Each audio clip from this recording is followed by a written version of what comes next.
But please welcome from Pittsburgh, my friend Vince Palamara.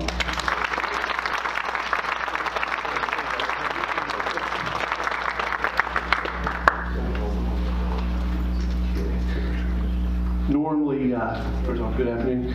Normally, I kind of wing it up here, show like a farrago of audio visuals, and kind of go from there. In fact, that's the way I've been doing it off and on for 20-some years. This time I decided to stick with the script because I want to make sure I didn't forget anything. Just want to say from the outset, it might be hard to believe, but I'm actually a very big admirer of the Secret Service. I don't cast aspersions on them as an agency. A lot of good, brave, dedicated men and women. In fact, ironically, a week from now, my wife and I, we couldn't make it, but we were invited to the home of Robert DeProspero, who was the head of Reagan's detail for several years after Jerry Parr, and a couple other pretty famous agents. We're going to be there. Joe Petro is an author. So, and even despite my criticism, some of the agents are fans, but well, it's here and there. So begin here. My talk is Action Through Inaction, the real story of the Kennedy detail, the agents assigned to President Kennedy on November 22nd, 1963. Okay. Imagine this stunning scenario. President Kennedy survives Dallas on November 22nd, 1963. There's no Vietnam War as we know it today, no ground troops, merely 1,000 advisors as the low-key conflict grinds to a halt and fades away like a poor man's Korean conflict at best. In turn, imagine no civil unrest, no drug culture, no prolonged Cold War, no J. Edgar Hoover reigning for another decade, no 1968 Democratic National Convention violence, the Vietnam War. There is no real reason to protest the government now, is there? With JFK alive to fulfill a second term, there's no LBJ presidency, no Nixon revival, and thus no Watergate, the other historical event like the assassination and Vietnam War that tore the country apart and created decades of mistrust in government. There's no Ford presidency, there's no Nixon, no Ford. Thus, there's no reason for a protest Carter vote. President Reagan's through Trump may or may not have ever happened. I'm not saying it would have been utopia. It would not have been. I'm not saying President Kennedy was a god, a saint, or an unflawed man. Clearly was not. What I am saying is this. If the Secret Service would have done their usual, thorough 1963 era standard job, President Kennedy survives Dallas and probably doesn't even become wounded in an attempted attack. So the next time someone says, oh, come on now, it's over 50 years, new century, post 9/11, what does it all matter now? Tell them no Vietnam War, no Watergate, the large mistrust in government probably never would have reached the levels it has today, or at least as soon. The Cold War would have ended long ago, and perhaps, the need to keep the military-industrial war machine going would have led to a heavy hand in the Middle East. That would have happened, and all the inherent problems that have arisen from it, 9/11, the war on terror, draining of our economy, etc. So the real domino theory came to fruition.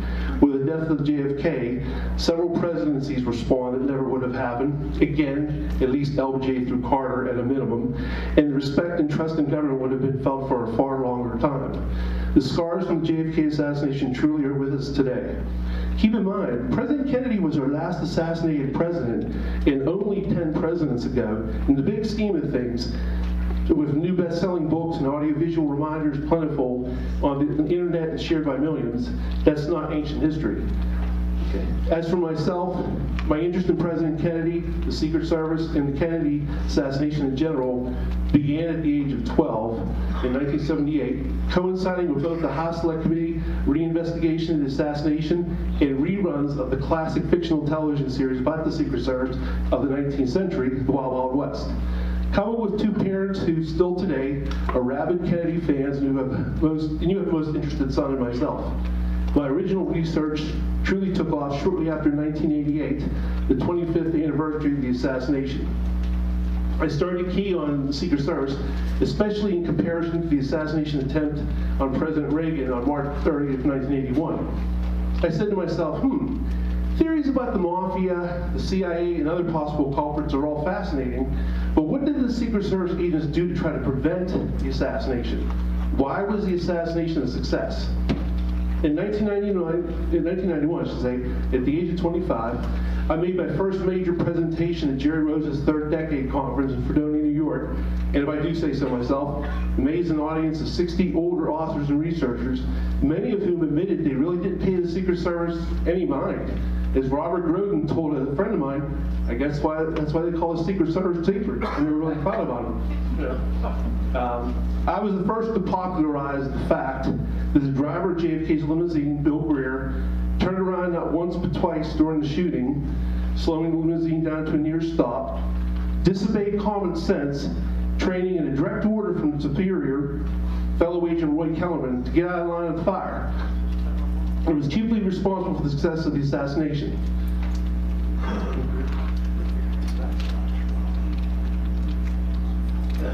Okay.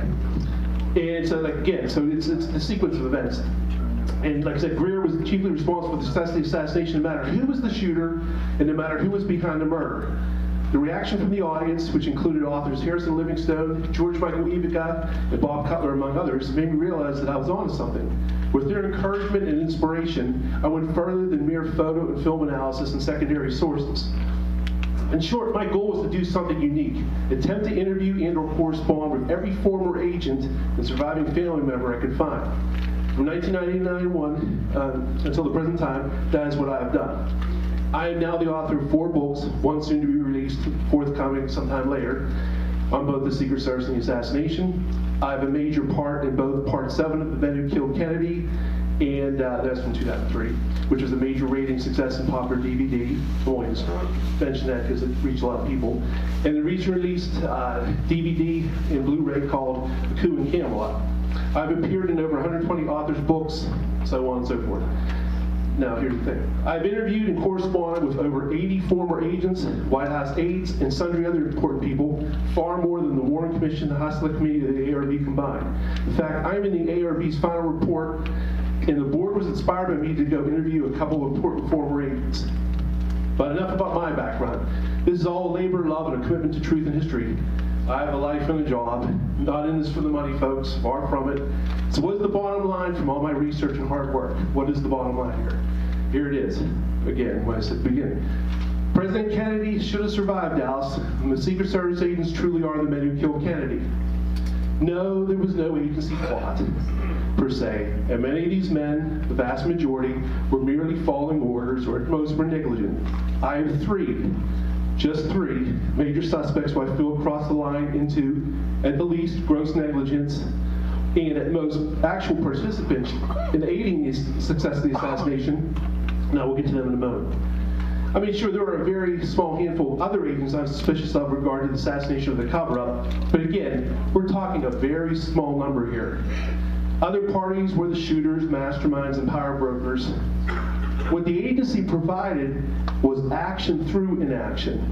No pulling of triggers or firing of bullets, but allowing those triggers and bullets to act in an unimpeded fashion. All it takes is a few precious seconds, folks, and we had both a dead president as well as a dead president who cannot defend himself against claims that he brought it on himself. The old blaming the victim mythology, I'll also get to that in a moment. So from about 1991 to 2005, I worked hard on my research part-time as I pursued both a working career and other interests. However, 2005 was a watershed moment. Via a tip from former agent Lynn Meredith, I was able to obtain the unlisted address and number of former agent Clint Hill, a very reclusive man who, up to that time, testified to the Warren Commission, but not the HSC or the ARB, spoke to author William Manchester, but no other author, and other than an iconic 60 Minutes interview and a couple Secret Service television programs, pretty much became what I call the Howard Hughes of the Secret Service. Again, reclusive and never granting private researchers and authors any interviews. After all, as I said, he had an unlisted address and phone number, and if you notice, he only spoke to official bodies and spotted pretty much official history. Just name, rank, and serial number, and a few other notions. That was pretty much it.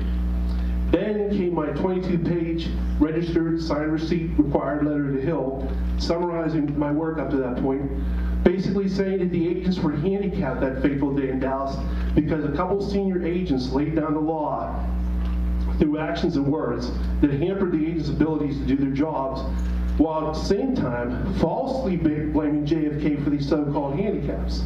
In addition to all the other former agents I spoke to, I also contacted former agent Gerald Blaine. This will become important momentarily. In a nutshell, one of my major discoveries was the fact that despite official mythology, President Kennedy did not order the agent's office limousine, nor did he order the agents to do anything else. This I learned via many interviews and correspondence with dozens of actual former agents and White House aides who would most certainly know firsthand. This isn't authors or theorists. These are actual people that knew President Kennedy, spoke to him, etc., etc. The list includes the head of the White House detail, Gerald Bain, different Gerald Blaine, Bain, B-E-H-N. His top assistant, Floyd Boring, one of the 3 shift leaders, Art Godfrey, the driver of the fog car in Dallas, Tampa, and many other trips to McKinney, JFK's good friend and aide, Dave Powers, and many more. This was all a huge surprise to me. Although I focused on Secret Service negligence, I more or less reluctantly bought the JFK as scapegoat myth from roughly 1988 until September 27th, 1992. You might think, September 27th, 1992, what's that? That's when I spoke to the #1 agent, the aforementioned Gerald Bain, who demolished this notion in no uncertain terms. It was a stunning call. I spoke to him, and he was a real nice gentleman. And I just took it on faith that, Red Wing Ranch book, I guess President Kennedy ordered the agents off the back of the car in Tampa 4 days for Dallas. He goes, I don't remember Kennedy ever saying anything about not having agents on the back of the car. He didn't order them around me, kind of like always kind of wished I was an attorney. He was like, okay, calm down, it's exciting, but could it just be an old man? Well, it was his mid-70s, very lucid. Could it just be, memory merge, he's confused, advent of age, although he was very powerful, very adamant with me. And that's when it was like they were reading cue cards all across the country, all independent of each other, a little old unknown me at the time. Keep in mind, early 90s for the internet, so they don't know me as a blog or anything. I had no book, couple conspiracy articles, but come on, basically, who's Vince Palamara? So they were just talking to me, telling me nonchalantly. A lot of them actually said, oh, well, it was Oswald, he acted alone, but at the same time they'd say, no, President Kennedy he didn't order the bubble top, he didn't order anything about that car. He's a very nice man, never interfered with our actions at all. That's where this all began for me, and in a different respect. I went from just being interested in a certain level to this took it to a whole new level, new ball game. But back to the matter at hand. Like I said, I include the self-addressed stamped envelope with my bold letter to Clint Hill, encouraging him to contact me with comment. It was a pipe dream, I knew, but hey, nothing ventured, nothing gained. Having heard nothing from him, I decided to call him, and boy was he livid. The conversation was short, sweet, and awkward. Hill denied receiving my letter, although I was staring at the sign of receipt. And then after an equally awkward pause, wherein I asked him if he was still on the other line, he ended the conversation with, yes, I am still here. I just have no interest in talking to you. Ouch. Through happenstance, I spoke to the aforementioned Gerald Blaine, again, different from Gerald Bain, the next day, and he shocked me by bringing up my private letter to Hill and quoting from a segment of it. Like I sent him just a snail mail, like how's he know about it?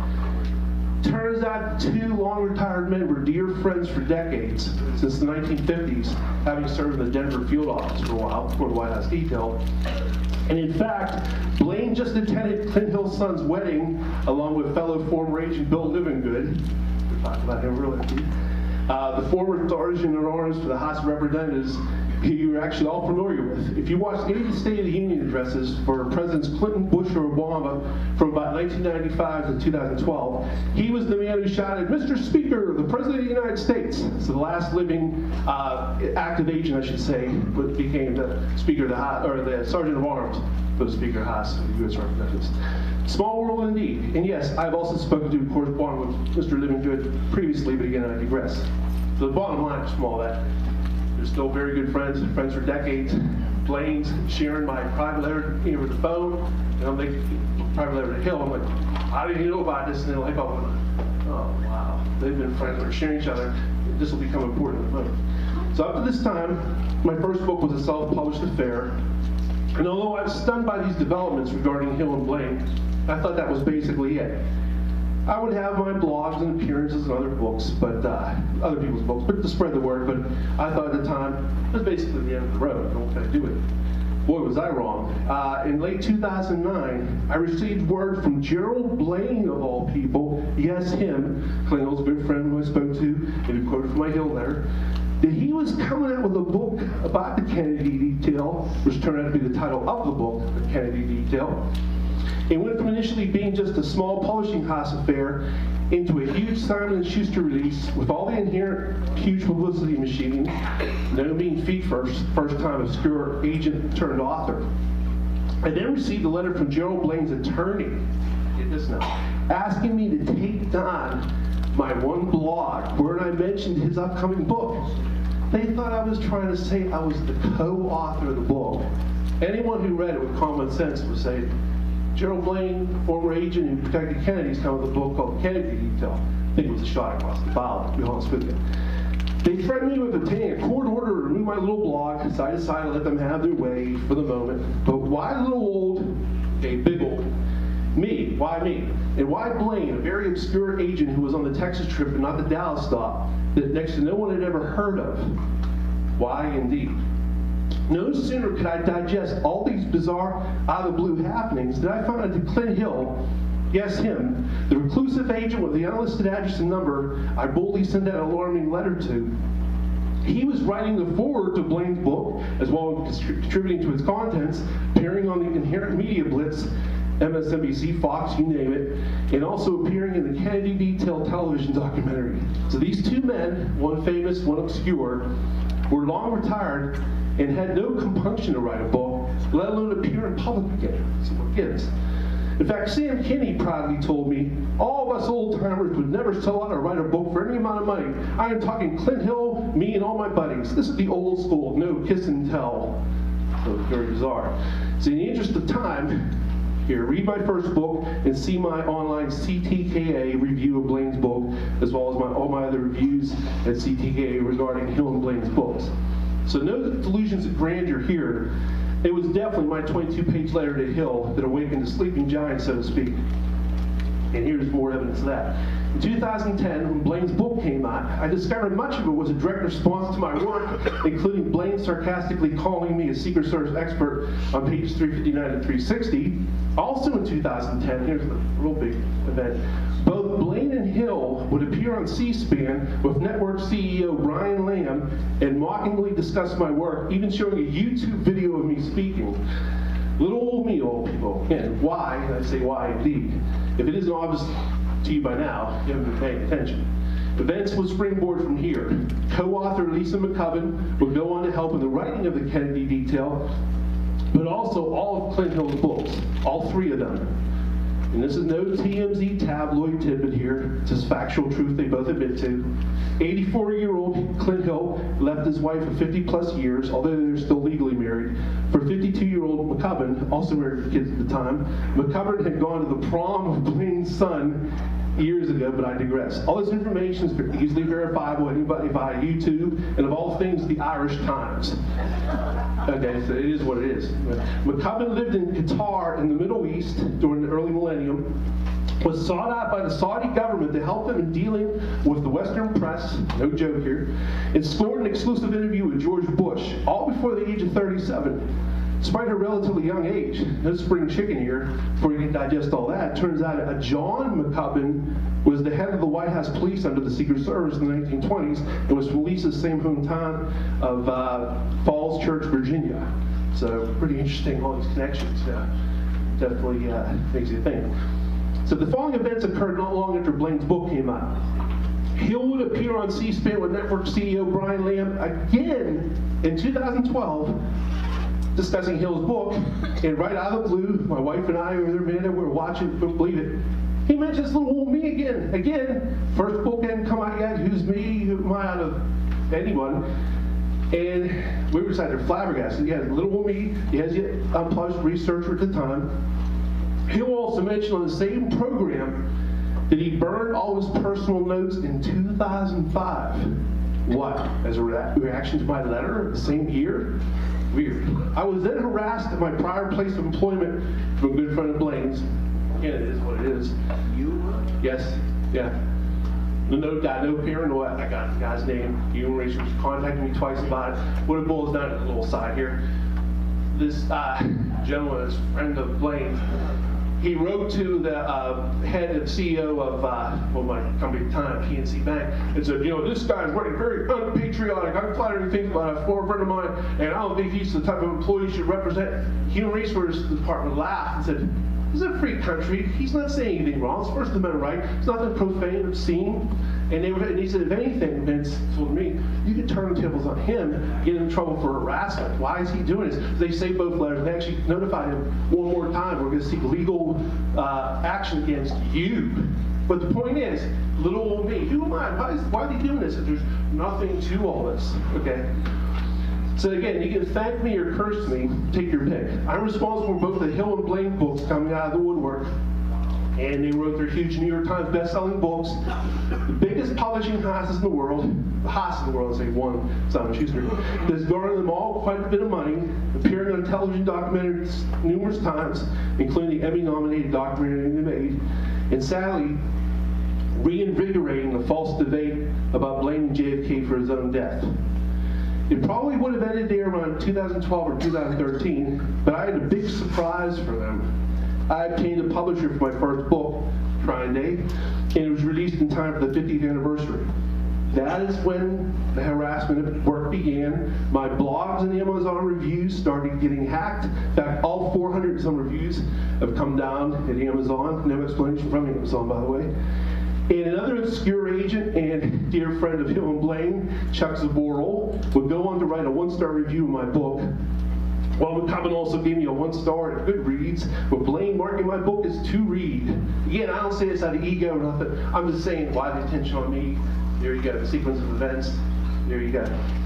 No doubt, all with the goal of suppressing what I had to say, because it's very damaging for them. It shows, I hate to use these words, but it is what it is, shows they are liars profiting on the death of a man they failed to protect. In addition, 9 agents drank the night before the assassination. Guess who one of them was? Glenn Hill, the same man who had the audacity to criticize 9 other agents who drank in Cartagena, Colombia in 2012 when another president, Obama, was scheduled to appear, and now goes around telling people who want his autographed books that he did not drink the night before, despite his official report in the Warren Commission volume saying otherwise, and his prior statements saying otherwise. But you see, President Obama lived, and he wasn't blown away like he was under your watch now, was he, Clint? No. And again, I'm sorry this is harsh, but I consider Hill a false hero. What I call the Jessica Lynch of the Secret Service. Remember Jessica Lynch during the Iraq War? He got to the limousine, this is bottom line, brass tacks. He got to the limousine when the shooting was all over and done with. He did not protect JFK, and furthermore, Jackie actually got in and out of the limousine of her own volition. They never even touched. And this isn't subjective Rorschach photo analysis you see for yourself. He'll perform the equivalent of a foul tip out in baseball or even striking out swinging. He did make an attempt to do something, albeit too late.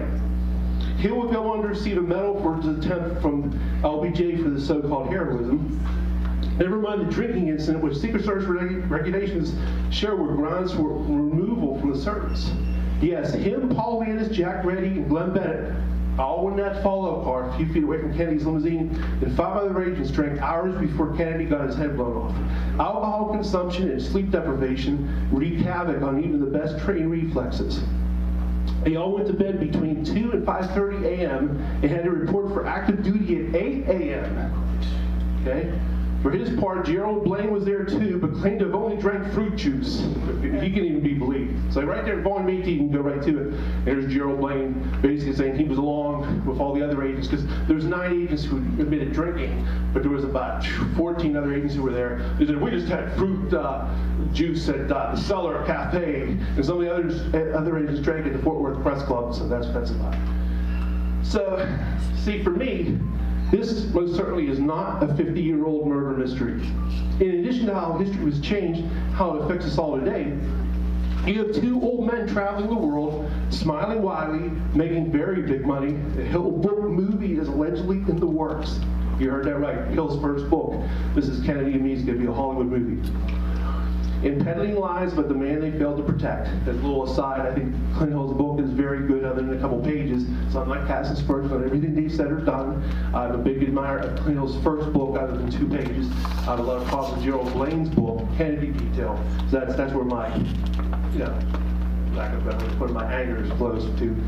And, Hill even rode in an open limousine down Elm Street in one program without breaking a sweat. So much for being traumatized by the event. In fact, I think it was an Australian version of 60 Minutes. He has a little smile on his face for going in an open limousine down Elm Street a couple years back. So there you have it. In effect, JFK was assassinated 3 times. His actual murder, character assassination regarding his private life, to which several agents held him in contempt, more on that in a moment, and this blame the victim mythology. Now, after providing you with the background, here is the foreground, the details, the nuts and bolts. Number 1 is a major discovery mine in 2 parts, which I mentioned one of them earlier. President Kennedy did not order the agents off his limousine. He didn't do it in Tampa 4 days before his death. There's 0 evidence this was even invoked for Dallas in any case, and agents on or near the rear of the limousine would have saved the president's life. The lack of agents on or near the limo was a Secret Service decision. Many times, but not all the time, and I'll get to that in a moment, agents walked, ran, or jogged near the rear of his limo and or rode on the actual rear of his limo on the handholds. Second major discovery of mine, one touched on in my first book and expanded in my next book coming out. The Secret Service is the boss of the president, not the other way around. Even if a president wanted to order the agents around, they would just ignore him. Take, for example, and I have a lot about this in my next book, you'll see actual articles and statements from former presidents, Truman, LBJ, of all people, President Clinton, dedication of Secret Service building.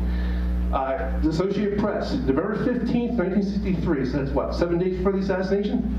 This was shown all over the world as an Associated Press. The Secret Service can overrule even the president where his personal security is involved.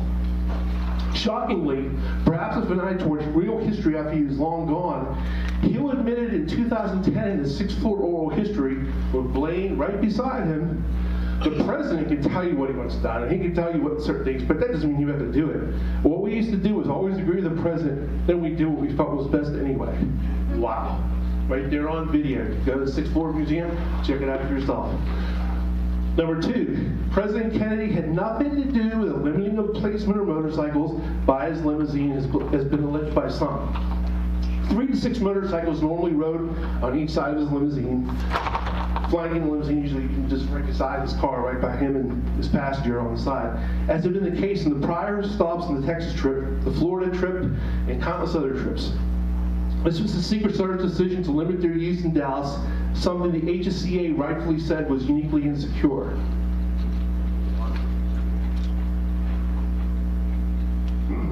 Number 3. President Kennedy had nothing to do with another major discovery of mine, and get this now, the lack of security covering multi-story buildings along the parade route.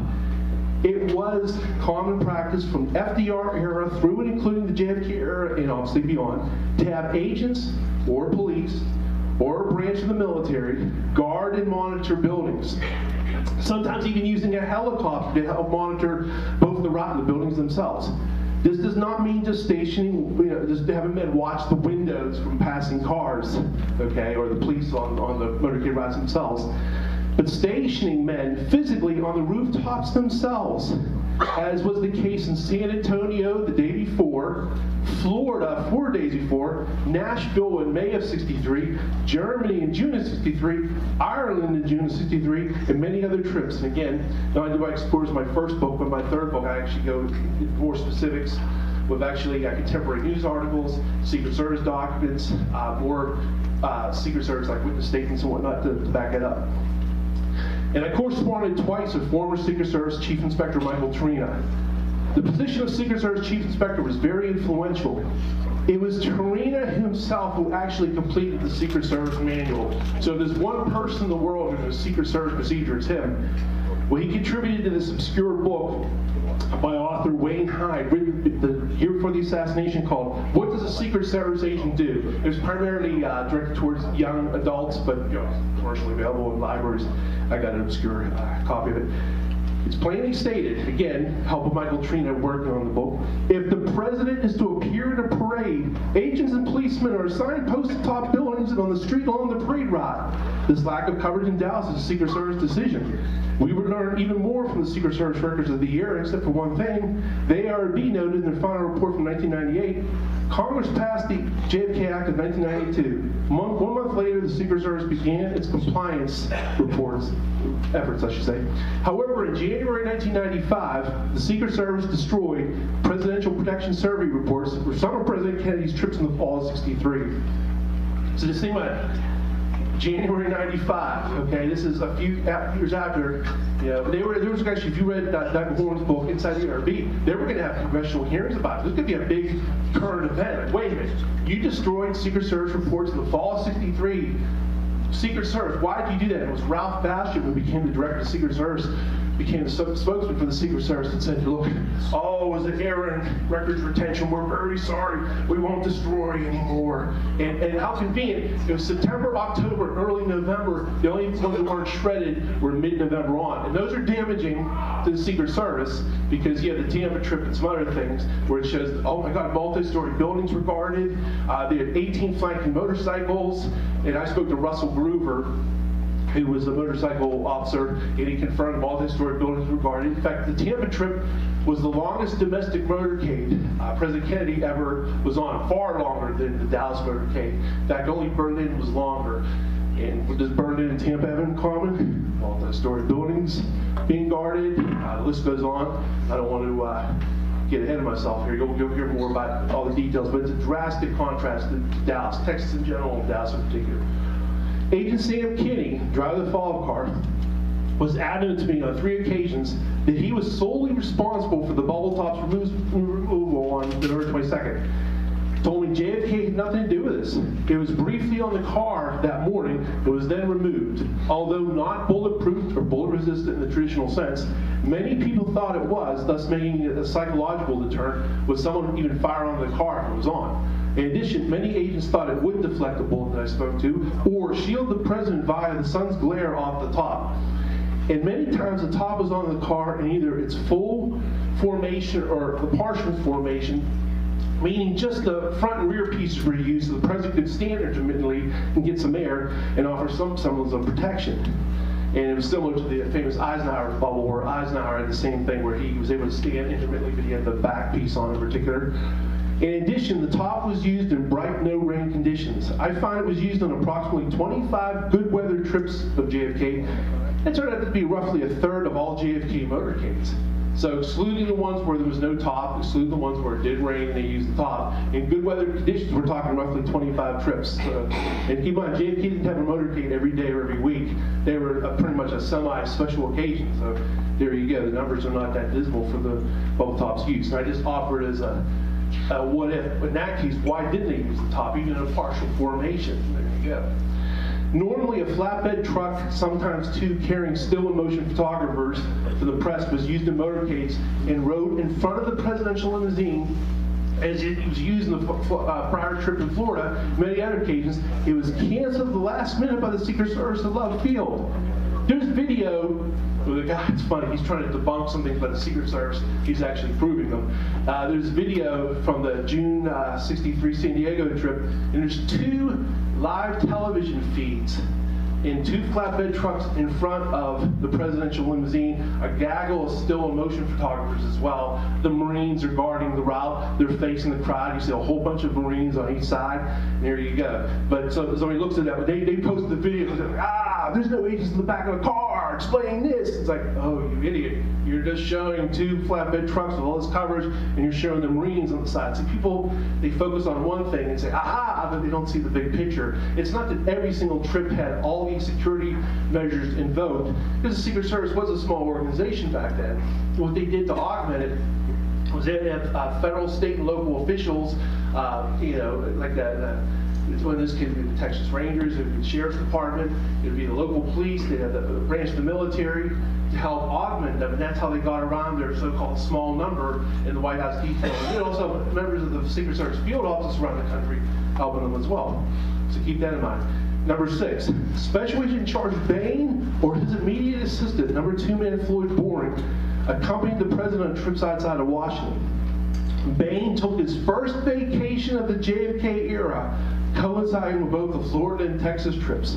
This is confirmed to me years ago by the aforementioned Sam Kinney and, for what it's worth, Clint Hill and Gerald Blaine in their books that came out between 2010 and 2012 nonchalantly said basically it's a quirk of history. But yeah, Gerald Blaine accrued all this federal leave and used it that weekend of the Florida trip and was trying to feed the assassination. I just say to yourself, but something to think of mind. Keep in mind, from Inauguration Day through November 17th, he's on active duty and he's not around assassination occurs. It's definitely food for thought, if nothing else. So the number 2 man, Floyd Boring, manned the Florida trip, yet he was absent from the Texas trip, allowing a third stringer, Roy Kellerman, to make only his second major trip ever with JFK without either Bain or Boring. So possibility Texas was the very first, as unclear if Bain was also on part of the Nashville trip. It's hard to tell from the record. Godfrey McHugh was a he was a military aide to JFK, and it looks like Bain might have been on a part of the trip, it's inconclusive. At the very least, it said, okay, it was Kellerman's second trip. I make it the equivalent of, hey, let's go to the Super Bowl. We're not going to start your starting quarterback. We'll use a third stringer instead. Makes a lot of sense. So there you go. And stark contrast between that Nashville trip, too, like I mentioned before, building rooftops were guarded, and a helicopter guarded the route. That's another thing. In addition to station men on, the roofs, they would also have intermittently. In fact, there's everybody's seen the DVD, National Geographic, JFK: The Final Hours, that came out for 2013. You can see actual film footage of the San Antonio motorcade. It's taken from the helicopter. There you go, the day before the assassination. Secret Service knew, this is number 7, Secret Service knew of prior threats to JFK's life in the month of November in Chicago. That trip was canceled last minute, Chicago trip was, in Florida, so they knew about threats in those both cities. Yet the Dallas trip went forward as scheduled, despite all the warnings from Senator J. William Fulbright and others. With regard to these threats, another major discovery of mine was the existence of 2 major agency covert threat monitors on the Texas trip that they did not admit to. PRS agent Glenn Bennett, PRS is the Protective Research Section of the Secret Service. They're the guys that are kind of like the file clerks left back in Washington. They're checking like if some crazy guy from, I don't know, Philadelphia, San Antonio, where wrote a threatening letter to the president, they would investigate. Hey, there's John Jones, he lives on Main Street, let's go make sure when the president visits time, he's under wraps, or maybe he's even going to federal prison for 5 years. So, there's this guy all of a sudden, Glenn Bennett, he's riding in the follow-up car, very unusual. He joins the detail, he was temporarily assigned to the White House detail on November 10th, 1963, the day after the infamous Joseph Miltier threat was made from Florida. So November 9th, Joseph Miltier makes that famous threat. He's men who killed Kennedy, read many books, said, the way to get Kennedy would be to shoot him from an office building with a high-powered rifle. Next day, Glenn Bennett is made a temporary agent of the White House detail, starts riding in follow-up cars, and it gets even better or worse, depending on your perspective from there.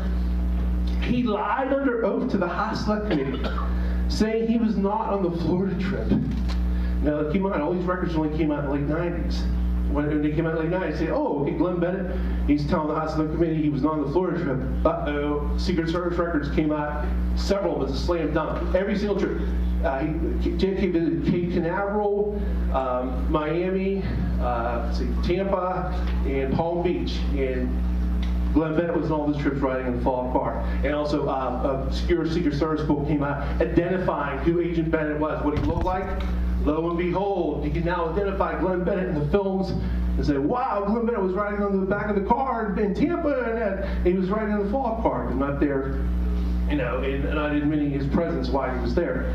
Well, before you can even digest that, turns out there was another PRS agent on the Texas trip, Howard K. Norton. He was on the Austin trip. Again, late 1990s, the Austin Secret Service survey report came out, written by, I think it was Art Godfrey was the shift leader.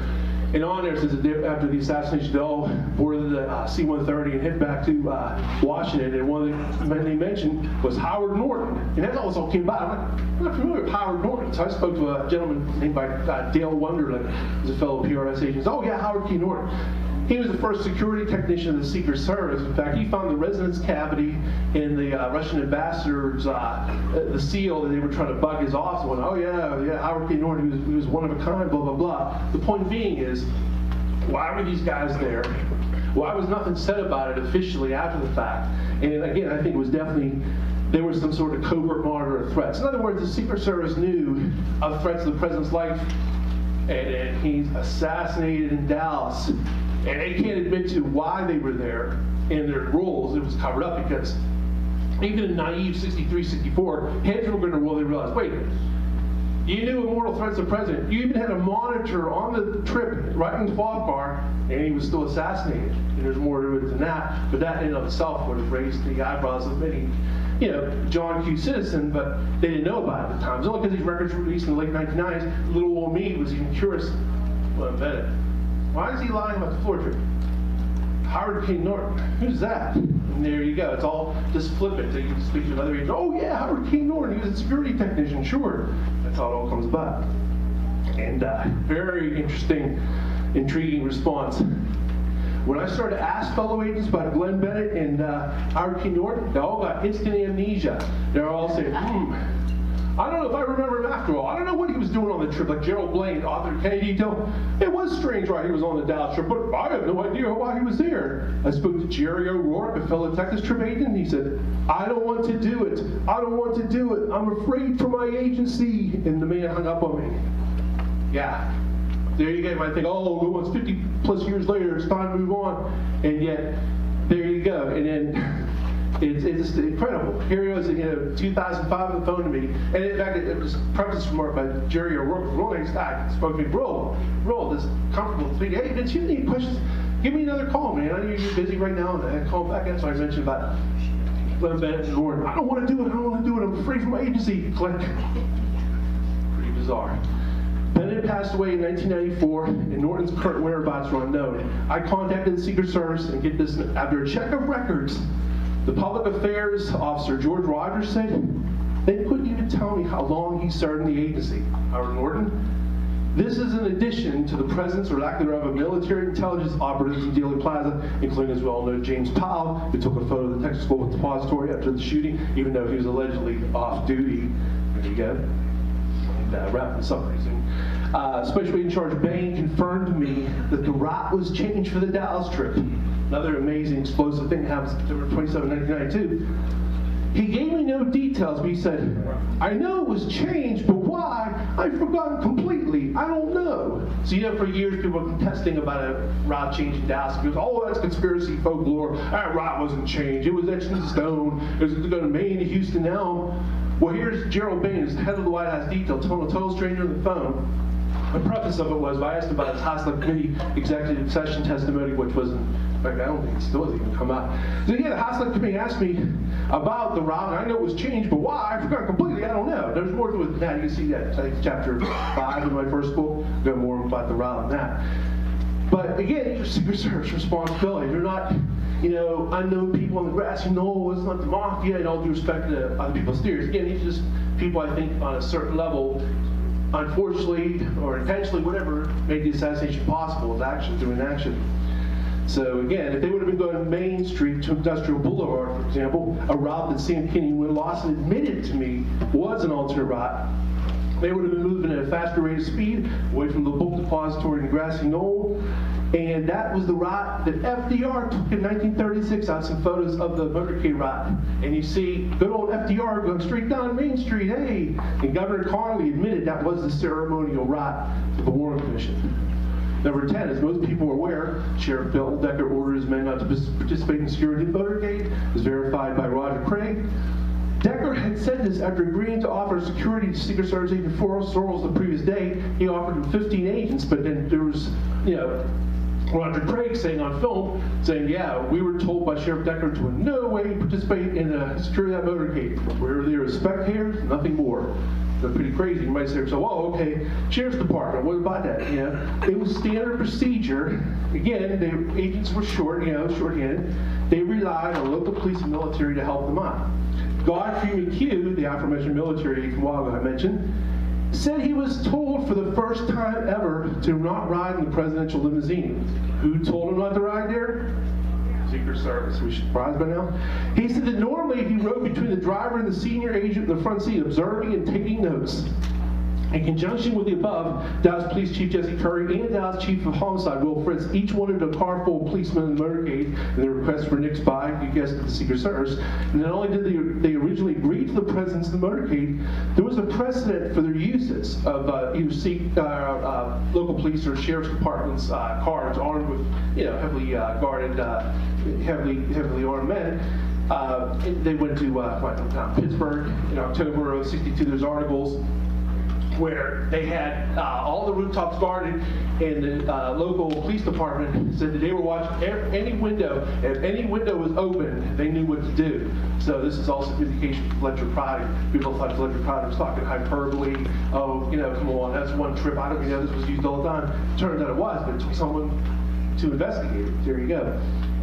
And in addition to the 9 agents who drank before, JFK, the president, and LBJ, the vice president, were in slow-moving open cars for the first time ever in a motorcade in Dallas. That's such a horrible breach of security. Yet there are 2 sitting ducks, as it were. As we all know, the presence of fake or unauthorized Secret Service agents at Dealey Plaza. Were they real? Were they unauthorized? Were they agents from a field office? Who knows? Another major discovery of mine. One of 2 main drivers of JFK's limousine, Secret Service agent Tom Shipman, passed away suddenly of an alleged heart attack at, of all places, Camp David on October 14, 1963. So this man died before the assassination of a heart attack at Camp David. And again, I explored this more. I have a whole chapter in my next book. I spoke to family members of the late Shipman. And don't do it way, but I'll tell you. They said that he was quickly buried, and he was urged to be buried quickly. There was no toxicology reports. It was like a country doctor. Heart attack, there you go. 2 days later, he's buried. He's a fit Secret Service agent. In fact, he said his widow was surprised he just passed his annual physical, and he's dead of a heart attack. And what does that mean? Thomas Shipman was one of the 2 main drivers. Sam Kinney was an auxiliary driver, usually drove the fall car. Well, Bill Greer is left to drive JFK in Dallas. Getting right to Bill Greer, as I mentioned sort of earlier. Bill Greer, the shooting begins. He looks back not once, but twice. He looks back once. Roy Kellerman, his superior, says, "Get out of line, we've been hit." And Roy Kellerman grabs a reading microphone. That's when Bill Greer disobeys the direct order and common sense training and turns back around and staring at Kennedy until the fatal headshot makes its mark. He turns forward, hits the gas. He denies all this to the Warren Commission. Okay, even though you can see it's a Bruder phone, he does this. And there you go. So you got success of the assassination. People like Jerome Posner and Vince Palamara said if Bill Greer, we would have hit the gas. There you go. History would have been averted. Bill Greer is one of my suspects. I have 3 of them in the time. 4 agents are on. We'll read the questions real quick to add what David said. It's very important, but that's a witness. Yeah. Okay. What Dennis was saying, he was at the morgue. He was an eyewitness. It's in Bill Law's book in the footnote. He said the 2 Secret Service he passed said after today, we won't have to feel like pimps anymore. Well, I got to add this too, and I'll make it very quick. 4 agents spoke to Seymour Hersh in 1997. It was actually on a Peter Jennings show, The Dark Side of Camelot. And they're talking about the anger disgusted President Kennedy for his private life. Just no way for the president to act. I was angered by it, to be honest with you. I'm married, and I don't do this stuff. I think, what's going on? He's hooking up with prostitutes and whatnot. Again, action through an action, just a few seconds, let it happen. It's definitely food for thought. If these guys tell us anger, one of them is Tim McIntyre, one of the agents of the Fog car, who was talking about, well, I feel like a procurer of prostitutes. I don't think JFK would have been around for a second term. He probably would have been impeached over all this. And Emory Roberts died in 1973, one of my suspects. Tim McIntyre told Seymour Hersh on the said, yeah, Emory Roberts, he used to joke about it, I laughed a lot about it. He said, don't tell your wife, don't tell anybody. Emory Roberts was very concerned about President Kennedy's private life. Very concerned. Let a couple seconds pass, order some agents back. Hey, I'm your appointment secretary now, Mr. President. Thank you. I doubt if any of those guys were a higher moral authority. I know. Well, yeah, they definitely partied. I mean, Ed Klein's kind of dubious sort of some other people, but yeah, they definitely Secret Service partied on the road too. Yeah. You mentioned in a book, I believe, that one of the nurses at Parkland said that they brought in a Secret Service agent who was shot during a rout. I forgot what the explanation was there. Oh, yeah, my second book, JFK Parkland, does I go through a lot of testimony, and it's one of those things where it could just be a mistake in reporting, but supposedly they're saying that, in addition to the President, Governor Connolly, Secret Service agents was shot and killed in the motorcade. Some reports said he was just injured, and some people like David Lifton offer the very interesting speculation. At that time, the murder of the President was not a federal crime, but the murder of a Secret Service agent was a federal crime. Would that have been a way to induce federal jurisdiction over the case, even temporarily, to get the body onto Air Force One in the casket, maybe do some manipulations, who knows? But the bottom line is, officially speaking, there was no agent who was killed that day. But all the networks and in the newspapers, actually. Assistant Secret Service Treasury Secretary Robert Wallace said no agent was hurt in the motorcade today. He did not flatly say anyone was killed or anywhere away from the attack. He just said no one was hurt in the motorcade today. It's kind of a weird way of why would just flatly say no one died today. That was a wrong report. So, yeah. Hi, Vince. Vince and I go back about 30 years. I recruited him for the Men Who Killed Kennedy series. I'm sure I'm responsible for his being here to some degree. In the beginning of The Guilty Men, I make the comment, you can't kill the president unless the next president, the head of the FBI, and the head of the Secret Service are in on the cover-up.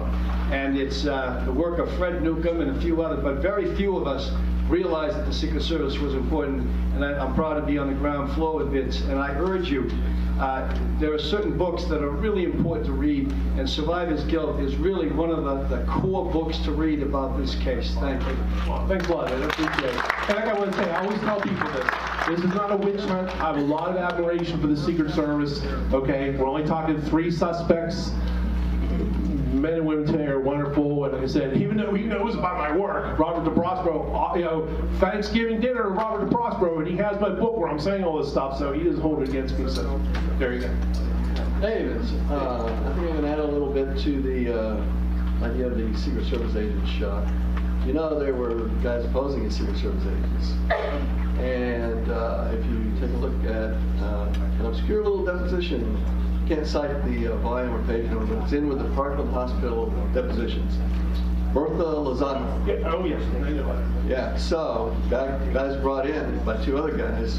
Again, they called him weirdly a Mr. X. She calls him a Mr. X. He's not identified. Was bleeding, and he had some sort of hemorrhage or something. And yeah, there's nothing. Let's put it this way. My first reaction would be what probably was some sort of mistake. It was a convenient mistake to induce this federal jurisdiction.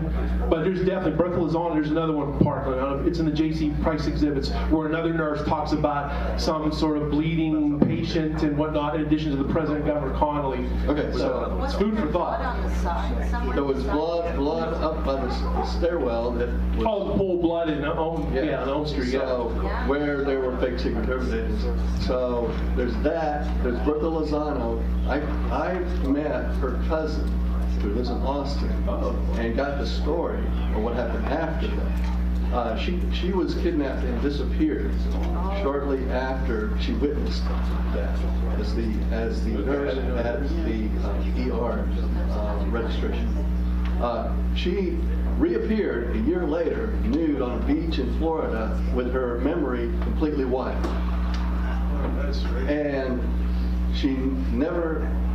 In recent years, her memory has started coming back in fragments, but the family doesn't want to deal with it. They don't want to talk about it. So I've passed this lead on to a few people who are writing books. We'll definitely. But I thought I would just add that to that whole scenario. Yeah. So she saw something she wasn't supposed to see, and they erased her memory. So it's strange, yeah. Wow. I think we're out of time, actually. Okay. All right. Hey, thanks a lot, everybody.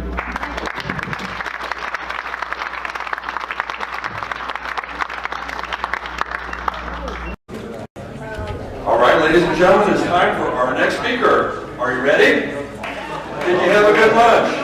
Did you have a good experience down at Dealey Plaza? Are you enjoying the conference? You want to hear this man speak? You want me to shut up? Yes, you do. All right, ladies and gentlemen, our next speaker in the JF Conference assassination community. He's a giant literally and figuratively.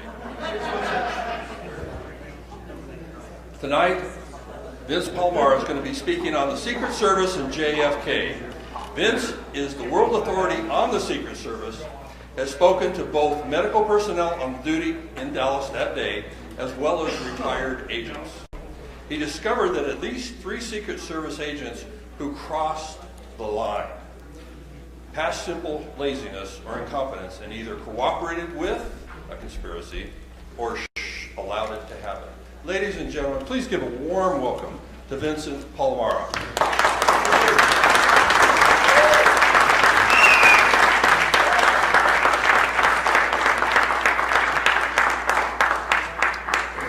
Thank you very much for the enthusiastic intro, and thanks everyone for being here.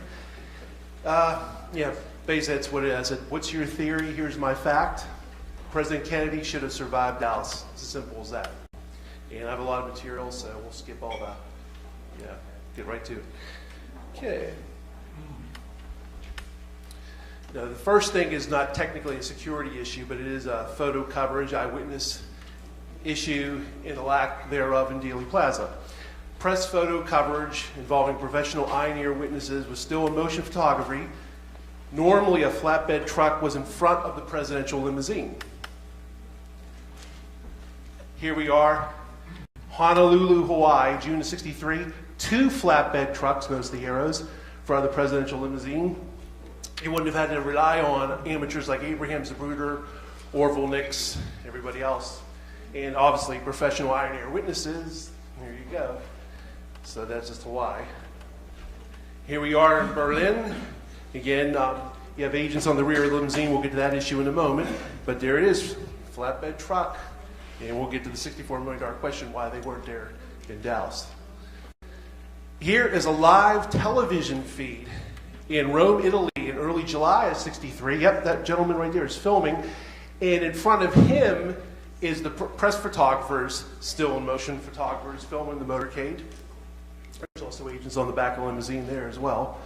Gerald Blaine and David Grant. Here is one of my, I could have been up here all day. I think I gotta weed this down as far as the documents go. This is from Mexico. Photographers poll talking about how they'd be in front of the limousine. This was standard before Dallas. This was standard since the FDR days. FDR, Truman, Eisenhower, and Kennedy.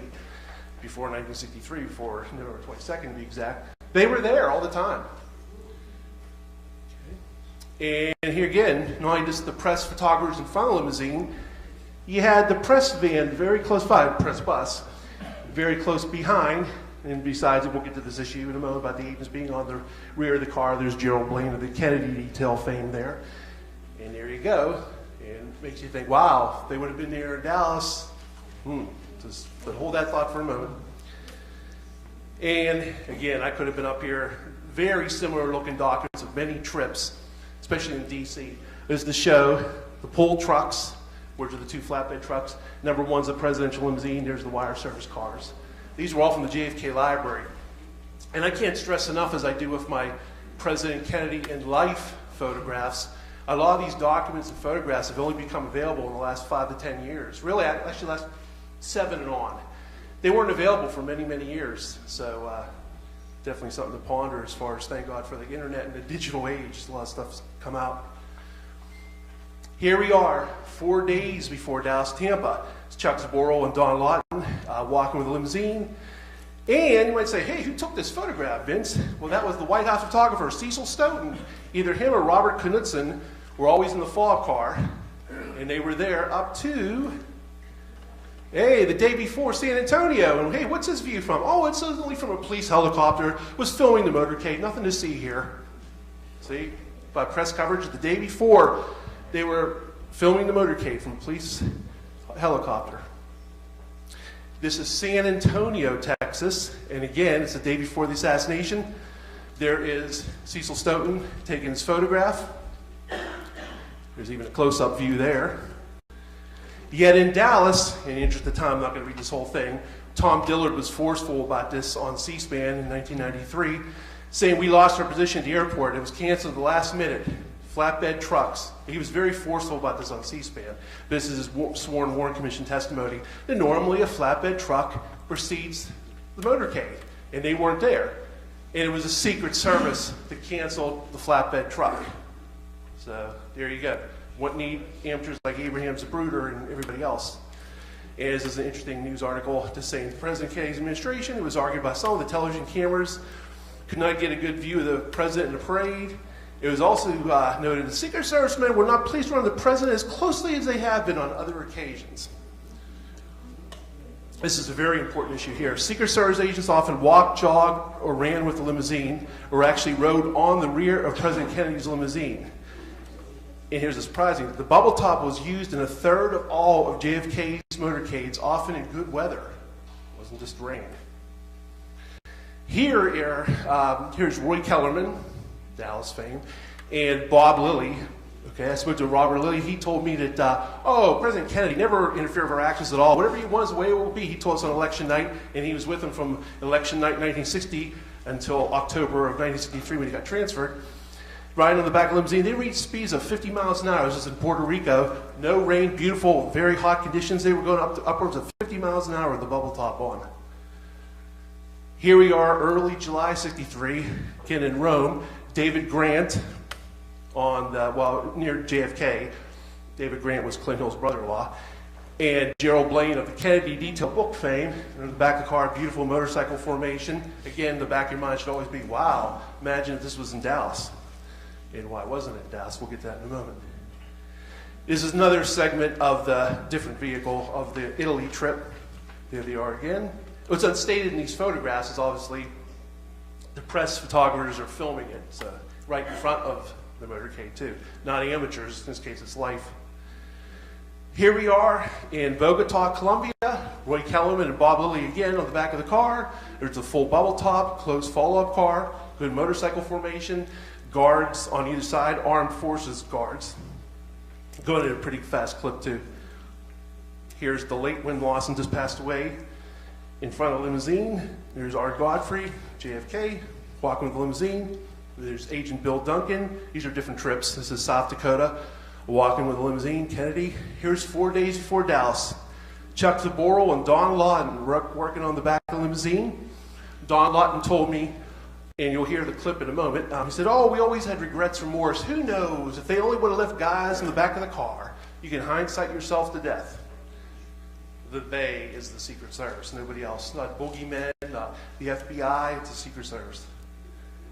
Here we are in Germany, 2 agents on the rear of the car. Another segment of the Germany trip, 2 agents on the rear of the car. This is Hawaii, agents running with the car, like in a diamond formation. A lot of them Ron Pontius and some other agents. Here's New Orleans, again, agents walking with the car, jogging with the car. Here we are in Los Angeles, 1963. Agent Bob Lilly again, probably a well-meaning woman, well-wisher, but still brushed her away. Kennedy's protection. Here we are in North Carolina, agents around the limousine. And here again, here's the bubble top. Can't stress this enough. President Kennedy used the bubble top in approximately 1/3 of all his motorcades. And it wasn't in bad weather, it was good weather trips. He's smiling, all this stuff. He liked the bubble top, all mythology, all Jim Bishop, William Manchester, pardon the word crap, after the fact, blaming Kennedy for everything. He was assassinated, his character was assassinated, and hey, let's blame him for the assassination too. Stupid. Here's the bubble top again, bright sunshiny day. Here's the bubble top and agents running the limousine. This is North Dakota this time. Hey, here's our buddy again, Roy Kellerman. This is the partial bubble top, and this is an option that was not explored in Dallas. Imagine if they would have had the rear piece on and left that middle piece over so Kennedy could intermittently stand and wave and whatnot. That's an option that could have been explored. In the interest of time, I'll just let you know that Secret Service agent Sam Kinney was the driver of the FOB car. I spoke to him 3 times. He was adamant to me that he, Sam, was solely responsible for the bubble top's removal. He said Kennedy had nothing to do with it. I said, what about Kenny O'Donnell? He's blamed like Kenny O'Donnell, nothing to do with it. I am the sole responsibility of that, and I've had to live with that at that time. He said for 30 years. I spoke to him in the early 90s 3 times. And so there you go. And here we are in Philadelphia, the partial bubble top again, rearward piece, front piece. There's Kennedy. You can stand up and wave every once in a while. They were also going at a good clip, too. It wasn't like they were going 11 miles an hour. Here's the full bubble top again. You see the military aid in between the driver and the agent in charge. This was sent to me by a nice lady on Facebook. That's her dad guarding the bubble top limousine used in Duluth in September of 1963. This is a nighttime motorcade in West Virginia, September of 63, just a couple days later, West Virginia, and here's JFK in a bubble top, smiling. I thought he didn't like that bubble top. Didn't mind it. No rain, no nothing. It's Chicago. Oh, there's the bubble top again. Mayor Daley. Hey, here's JFK smiling. I thought he didn't like the bubble top. There it is again, at a military base in the South. I'm not exactly sure right off. I think it might be Tennessee, but in any event, there's the partial bubble top. There's the Washington, D.C. bubble top. 1 month before the assassination, there's the partial bubble top, front and rear piece, the windows rolled up slightly. Imagine if that would have been there in Dallas. Again, it's the Secret Service who's in control of all this. It's not the FBI, it's not boogeymen, it's not the mafia, the Secret Service is in control of all this. And there's agents around the car in the Orange Bowl, Miami. There's Agent Bert DeFries in the back of the car with the full bubble top in Ireland, of all places. There's Agent Walt Coughlin, I'm naming these men because I spoke to them, in England with the bubble top. There's agents in the back car in Boston, I think somewhere around mid-October, 63. There's Mexico, Clint Hill in his jacket in the back of the car, full bubble top, running with a limousine. Scorching hot day, no rain. Oh, Kennedy didn't mind the bubble top again. Take Jim Bishop going to Manchester office of the War Report, a huge grain of salt. Don't believe that stuff about blaming Kennedy. He's not around to defend himself. Yet in Dallas, Kennedy is literally a sitting duck. Look at that. No motorcycles by the car, no agents, obviously no bubble top, no nothing. I mean, somebody in the cracker threw something at him. It's terrible. Terrible. Okay, and here is, look at these arrows. First one, furthest on the left, is Don Lawton. The other agent is Hank Ribka. The other one's Jack Reddy. And there's a little confusion. Part of the confusion is by myself. For the longest time, I got the two agents confused. I thought it was Don Lawton, it was Henry Ribka. Oh no, it turned out it was both agents were actually there walking, jogging the limousine. It's only Don Lawton that shows up with the more famous video footage we'll get to in a second here. Here they are. This is on the left, Agent Ribka. In front of him is Don Lawton walking with a limousine. I discovered this in 1991. Obviously, I didn't film it, but discovered 1991 raw footage from WFAA, the ABC affiliate in Dallas. It was just raw footage, and also I'm watching the motor car. I'm like, what's going on? Why is he waving his hand 3 times, and the other agent's like pulling him away, it looked like. And here we go. Let's see here. Get this video going. Hold on 1 second.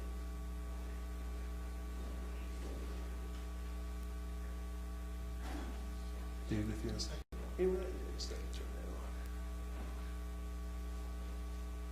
Number 3, in response to political staff, agents who usually surround the limousine were pulled away so people could see the president better. One reacted by throwing up his hands in disgust. 3 times he protested, what would prove to be a fatal error. Kennedy was killed by the 3rd shot from a sniper rifle, well after agents, if they had been nearby, could have pulled him out of harm's way. Number 3, in response to political staff, agents who usually surround the limousine were pulled away so people could see the president better. One reacted by throwing up his hands in disgust. 3 times he protested, what would prove to be a fatal error. Kennedy was killed by the 3rd shot from a sniper rifle, well after agents, if they had been nearby, could have pulled him out of harm's way. Just a brief note on that. That was Discovery Channel, Secrets of the Secret Service. I was a researcher on that, and yeah, it was actually almost like an official Secret Service documentary. The actual, real Secret Service agents of the present time at that time, 10 years ago, and some former ones. And to my great amazement, they included that video clip. I didn't think they would touch it with a 10-foot pole, and they put that in there. And again, why was that agent being waved away? There you go. It was a Secret Service decision. Number 3. And then, again, imagine if those agents would have been there. Protective function. At the very least, a rear shot would have been blocked, even a frontal shot. They could have witnessed something. They could have jumped on them, prevented, less people around, less professional eye and ear witnesses. Got to think of that factor as well. Here we are, September of 1960. Well, we'll get this now. JFK and LBJ, they rode in 2 official motorcades together. Dallas, the Texas trip, and also when he was a candidate. And there's the local armed forces next to him and whatnot. He didn't mind them back then. And here we are, he's shaking hands with Chief Curry. And even though Secret Service were not officially warranted with guarding the presidents at that time or presidential candidates, there is an agent right there from the local field office, and behind him on the other side are other agents in armed forces and police.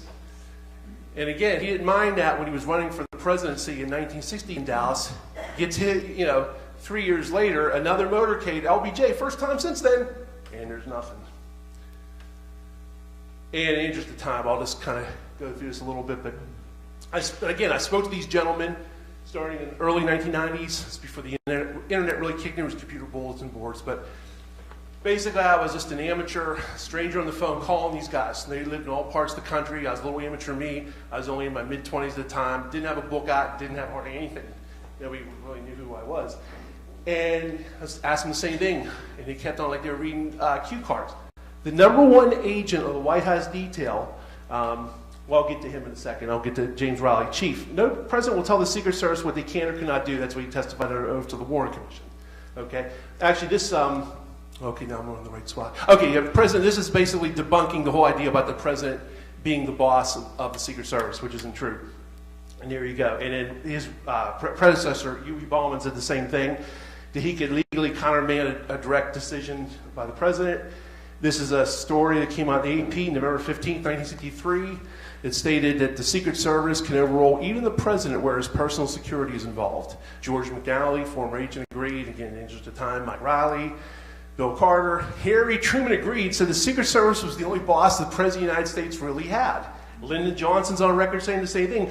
Bill Clinton, quoting those 2 gentlemen in 1999 in dedication to the Secret Service building in D.C., said the same thing. I have to agree, that's true. They are the only boss we have. No boss when it comes to security, mind you. Okay. And again, just more of the same in the interest of time. Basically, just saying the same thing. This contemporary news articles saying that this whole thing, people have the tendency to think it's very natural. Think, hey, he's the commander-in-chief, he's the president of the United States. Little Secret Service, come on. When it comes to president's security, the Secret Service is boss, not the other way around. So don't believe Bishop Manchester, Gerald Blaine, or Clint Hill in their books about that. Not true. Again, Kennedy ordering agents off the limit. This is what I was about to get to before when I was talking about the agents I spoke to. The number 1 agent of the White House detail, Gerald Bain. I don't remember Kennedy ever saying that he didn't want anybody in the back of his car. You talk about a moment that made me want to drop the phone in shock. David Lifton talks about the Seibert and O'Neill report, was his linchpin moment. He couldn't believe the surgery of the head area. He was reading this. When he told me this on the phone, I'm stammering. I can't believe it. I don't remember Kennedy ever saying he wanted him in the back of his car. This is the number 1 agent with Kennedy he was with the Secret Service from FDR to LBJ, but he was with Kennedy from election night up to, well, he wasn't there at the time. He was on vacation, but we'll get to that in a moment. Number 2 agent, Floyd Bourne, was adamant to me 3 different times. JFK was very easygoing. He interfered with our actions at all, never did. He was a very nice man. And he said the same thing. And Bill Adams, I don't know whatever happened to this researcher in California 20 years ago, good guy. Him and I pried out of the JFK Library release of Floyd Bourning's 1976 oral history of the JFK Library. And he says that JFK and his staff were very cooperative with the Secret Service. Nothing about, he wore us off the car and all this other stuff. The advance agent for Dallas wrote to me a letter from 2004. I don't know of any standing orders for the agent to stay off the back of the car. It never came to my attention as such. Winston Lawson was a lead advance agent. If anybody's going to know about it, it would be him. And he didn't know. Art Godfrey, same thing. Shift leader. These are the brass of Secret Service. Not like little, like Gerald Blaine is a buck private. These are the guys who are, the top guys. He's saying the same thing. There's no truth to this thing about Kennedy ordering himself the car. It's baloney. Sam Kinney, driver of the FOB car in Dallas, Tampa, and many other stops, did the same thing. Oh no, there's no truth to that at all. And you'll get to hear some of these audio clips in a moment. Bob Lilly, like I mentioned before, he was extremely cooperative. Whatever you guys want is the way it will be. Don Lawton, he said, not only did he say to me that, if only they would have left guys in the back of the car, hindsight yourself to death. He also, in 2013, it came out in an article, a woman friend of his that was in the Army said that, he always regretted not being in the back of the car. I should have been there. I should have been there. Dave Powers, arguably Kennedy's best friend on countless motorcades, said the same thing. In a letter to me from 1993, the agents never had to be told to get out of the back of the car. And two researcher friends of mine, independently of myself, spoke to Dave Powers and conveyed the same thing to me. And they were excited when they read Vince, he said the same thing to me. I actually spoke to him at the JFK library in the 80s and 90s, whatnot. Says, oh no, he didn't have time for that. He's too busy running the government to look back with his bad back. I don't want you guys on the back of the car. People don't think about the logistics of this stuff. And again, it's just more, this whole thing about Kennedy ordering agents off the limo is debunked. Sam Solomon I spoke to, Frank Stoner, Gerald O'Rourke, agents on the Texas trip, Vincent Bras, famous for protecting Truman during the assassination attempt, Larry Newman. Here's an interesting one. Gerald Blaine, the author of the Kennedy Detail, years before his book came out, said, JFK was very cooperative. He didn't interfere with our actions. President Kennedy was very likable. He never had harsh word for anyone. He never interfered with our actions at all. And when I relayed to him this thing, if you ever read William Manchester's book, The Death of a President, there's a big deal made about supposedly Kennedy said, get these Ivy League charlatans off the back of my car. A lot of agents said it wasn't true. He just said, I heard it from the guys. I can't remember who said it. I can't remember. You might say, okay, what's the importance of that, Vince? Blaine's memory got a whole lot better 5 years later in his book. He said, I heard it loud and clear over my walkie-talkie. President Kennedy said, get those Ivy League charlatans off the back of the car. But he told little old me about 6 years before, I heard it from the guys. I can't remember who said it. And what really kills it is Florida Congressman Sam Gibbons, in a letter from me from 2004, I rode with Kennedy every time he rode. I heard no such order. As I remember it, the agents rode in the rear bumper all the way. Kennedy was very happy during his visit to Tampa. And this is amazing. The audio is real bad. It's on my YouTube channel, so I didn't put a clip of that. But Rocky Stone, Fort Worth, Texas policeman, that day on NBC, he said, you can read this for yourself, but it's basically, he said, and again, a little slip of the tongue the way he spoke, so there's a little bit of weird grammar, but he said, they said that he always went by their decisions to protect him, that he was always considerate of their fact, that he never tried to do anything that they thought was against the rules in which to protect him. And again, they had nothing but praise for President Kennedy, his manner in which he felt about the Secret Servicemen. They said he was by far the most considerate of them and their feelings than any other president.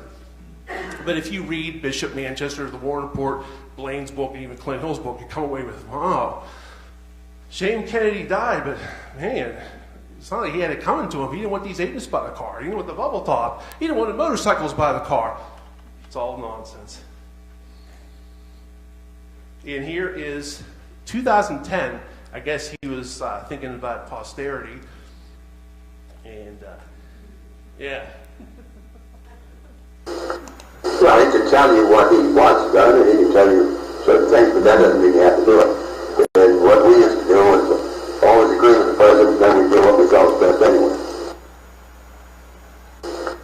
Well, he can tell you what he wants done, and he can tell you certain things, but that doesn't mean you have to do it. And what we used to do was always agree with the president, then we do what we felt best anyway. So again, he's basically been there. Yeah, we'd always agree with the president. We'd do what we felt was best anyway. The president wasn't the boss of the Secret Service, and even if he wanted to, I think he was being just a little jovial about it, but they did what they were going to do anyway.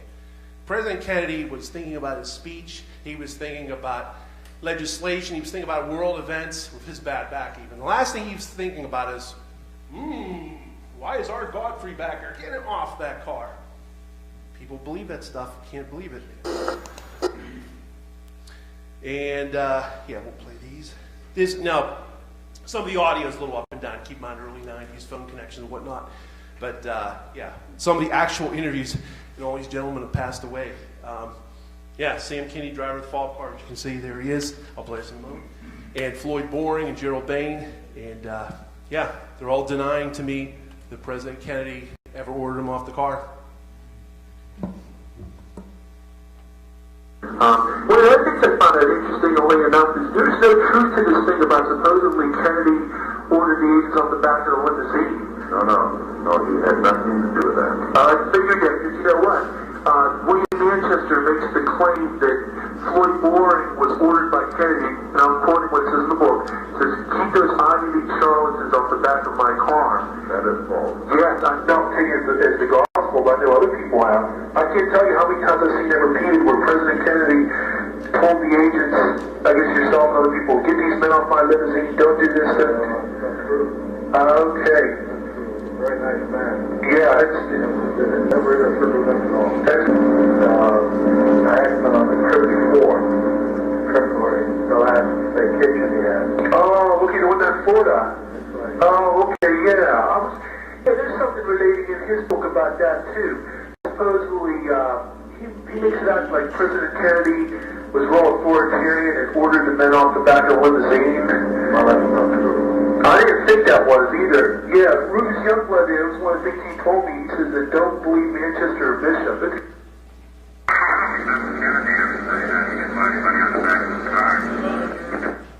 Head of the White House.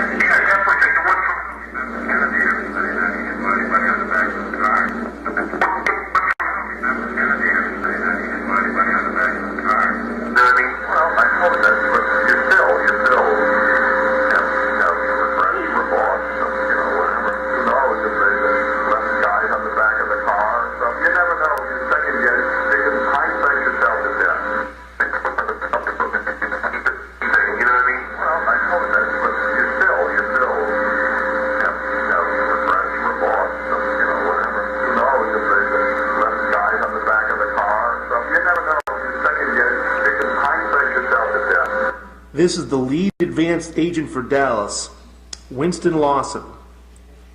Keep in mind, the lead advanced agent for Dallas, Winston Lawson. This is an amazing letter he wrote me on January 12th, 2004. I do not know of any standing orders for the agents to stay off the back of the car. After all, foothold and handholds were built into that particular vehicle. I am sure it would have been on a case-by-case basis depending on the event, intelligence, threats, etc. Keep in mind, ostensibly, officially, allegedly, there were no threats found in Dallas. Jerry Bain, a special agent in charge of the White House detail, as it was known then, Presidential Protective Division currently, would have been privy to that type of info more than I. See my other video where Bain adamantly denies that President Kennedy ever ordered the agents off the car. However, it never came to my attention as such. I am certain that agents were on the back on certain occasions. Again, I do not know of any standing orders for the agents to stay off the back of the car. However, it never came to my attention as such. This totally debunks the Kennedy detail. Here's the fateful Tampa motorcade of November 18th, 1963. This is Congressman Sam Gibbons. There's JFK, Senator Smathers, Agent Don Lawton, Agent Chuck Sewell, Agent Floyd Boring, Agent Bill Greer. Let's focus on Congressman Gibbons. What did Congressman Gibbons have to say about the whole notion of JFK allegedly ordering the agents off the car in Tampa? Here's what he told me in this letter dated January 15th, 2004, years before the Kennedy detail saw the light of day. I rode with Kennedy every time he rode. I heard no such order. As I remember it, the agents rode on the rear bumper all the way. Kennedy was very happy during his visit to Tampa. Sam Gibbons. This is an amazing letter from Dave Powers, arguably JFK's best friend for years and the former curator of the JFK Library. September 10th, 1993. Okay. Also, unless they were running along beside the limo, the Secret Service rode in a car behind the president. So no, they never had to be told to get off the limo. And some actual clips of motorcades here. I thought it would be good to play these clips and show some of the letters. Well, the other guy had a lectern to sit there and tell you that would be good to have. Even with some of the audio visual, some of the audio is like a dime depending on the source. Actually hear them. And again, a lot of you gentlemen, well, all you gentlemen have passed away now, so. Thus, the motorcade to Berlin began. The entire route was lined with people who had waited hours to see the president, the man dedicated to the defense of peace and freedom. Never before had the Berlin... Agents on the rear of the car, standard stuff. The audio is not important on these clips. They're just, you got the Irish jig music in there. It's from Trip to Ireland. Hey, there's the press pool in front, filming the motorcade. Look at all those motorcycles. In a moment, you'll see some of my, I'd call them friends, but I don't know if they think of me that way, but some of the former agents, Sam Solomon, Gerald Blaine, the Kennedy detail, Ron Pontius, Win Lawson's also on the back of the car there. They're using the fob car because the limousine broke down. I think it was in Belfast, one of the legs of the trip. Sometimes you'll see the SX100, sometimes you'll see the halfback. Here we are in Italy. It's Win Lawson on the left getting on the back of the car. There's Gerald Blaine, the Kennedy detail. Ooh, maybe you saw that clip. Gerald Blaine said they weren't supposed to be in the back of the car. Ooh. Note the sarcasm. Was killed. Listen. The Secret Service agents normally walk directly beside the car on either side. We do not see any in this photograph, but usually 2 or 3 Secret Service agents will walk on either side of the car so that they are there to spot anyone who looks like a troublemaker. That was from that day. It's Ron Gardner. And this is amazing. This came out a few years ago on YouTube. Again, the audio is not important for this part. This is JFK's trip to San Diego. And you're going to see, they're even going to note it in the narration in a moment, a whole bunch of Marines on each side of the street. You're going to see the press buses and front press flatbed trucks, I should say. Knowing that the president's about to go by. The band in the background, Crawford High School band, striking up. Hoping that the president will be here any moment and wanting to... You can see them right there. The narrator says they're 5 or 6 feet apart. May I again point out that the picture you see is not from 54th and El Cajon. The 2 press trucks, including a live mobile feed, still in motion photography, and more importantly, Marines facing the crowd 5 to 6 feet apart. It's from a vantage point about 4 blocks west of where we are, looking west and seeing the first of the motorcade as it goes by.